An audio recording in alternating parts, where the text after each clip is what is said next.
I suck at solos. Last season in the solo victory cups I qualified for no round 2s. While disappointing, this didn't come as too much of a surprise given how little time and effort I gave solos. There was no scrims and I never looked back at my games to see what I can improve.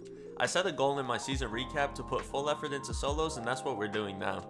Last 2 weeks I've VOD reviewed but had no place to practice or make mistakes outside the tournament, which led to each week having a different issue. Week 1 bad landing spots, week 2 no refreshes, and week 3 bad layering after refreshes. If I want to see significant progress in solos like I planned, VODing alone isn't going to cut it. And since there isn't any solo scrims on Central, my only choice is to play solo scrims on EU. For the past week I've been playing these games and I've made a significant amount of progress in a short amount of time. In this video and series, I'll be covering everything I learned and am doing to become a better solo player. So if you're looking to get better at solos or just want to see my progress over the following weeks, be sure to subscribe so you don't miss any videos. The first mistake I was making was choosing bad landing spots. I made this mistake early on in tournaments, solos and duos, where I would land as far frontside as possible, which would result in me being on the lower layer than intended or a kid in my box ending my game on the spot. To resolve this issue, I'm landing more towards the edge zone and a little further back to stay on the high layer and minimize the risk of getting landed on. One thing that I could do differently is if I know I'm landing further back in zone, I could catch myself with wood and tag sprint the rest of the way so I don't have to waste hards boxing just to move seconds later and risk getting beamed from height when blading again. My second mistake was not getting refreshes consistently. I may have gotten a lucky refresh every now and then, but I would always end up running out of mats before being able to find anything, which would cause me to use my whites early and lose heal off. I noticed I made such an effort to stay on the high layers, which meant there was little opportunity for me to pick anything up because there wasn't that many players around me. Once I noticed this, I began to drop down once I got around 30 to 40 builds and I found it much easier to get refreshes, but here's where we run into another problem. Just like landing frontside with a blade, if you're looking to get a certain position endgame, you have to go about it correctly or else you'll get punished for it. Dropping down is no different. I found myself getting the center frontside zone and dropping down without blocking any angles and getting pumped heavy or die because of it.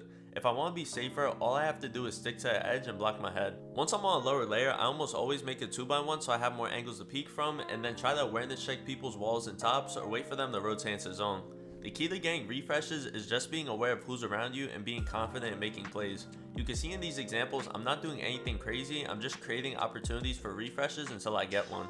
Just make sure you aren't overcommitting to a refresh because there have been plenty of times where I've gone for something completely unnecessary while still having enough mats for another opportunity. Also, just make sure once you get your refresh you cover all angles before getting the loot and keep aware of anyone who might be trying to contest you for it.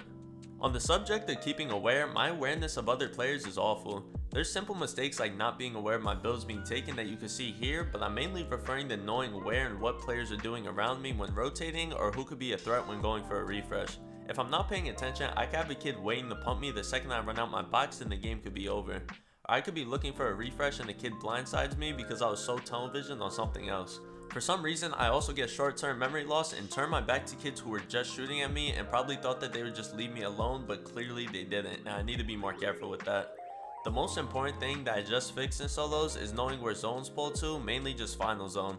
I would position myself in what I thought was a good spot until zone starts pushing me and I get confused. This also was not one of my greatest moments.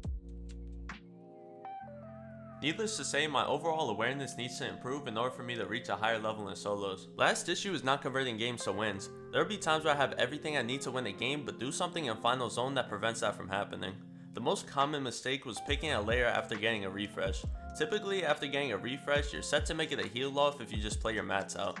However, I would choose to either land in the center of zone or on the most congested layer possible, getting me killed before I could even make it to the end. This wasn't the most difficult problem to solve, but it definitely prevented me from winning some easy games. Another thing preventing me from winning games was not having any whites for heal off. I would get refreshes and have the master take me all the way to zone, but I would spend too much time in zone after getting the refreshes that I wouldn't have anything for heal off. I'm not sure how relevant that is now with the new zone changes, but nonetheless something I faced while playing this week. Last reason for not converting games is my aim. I'm sure no returning viewer is surprised by that, but my aim has cost me a fair share of games this week. I promise you my aim isn't that bad, it's just my nerves telling me I need to rush shots endgame and I end up doing nonsense like this after a well played game.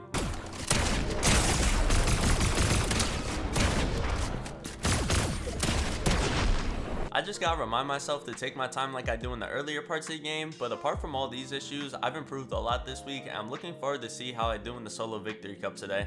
I'm streaming it right now, so be sure to follow me, it's the first link in the description. If you made it all the way to the end, be sure to like and subscribe and click on this video if you want to see how I almost made money in the last victory cup. Thanks for watching, and I'll catch you guys later.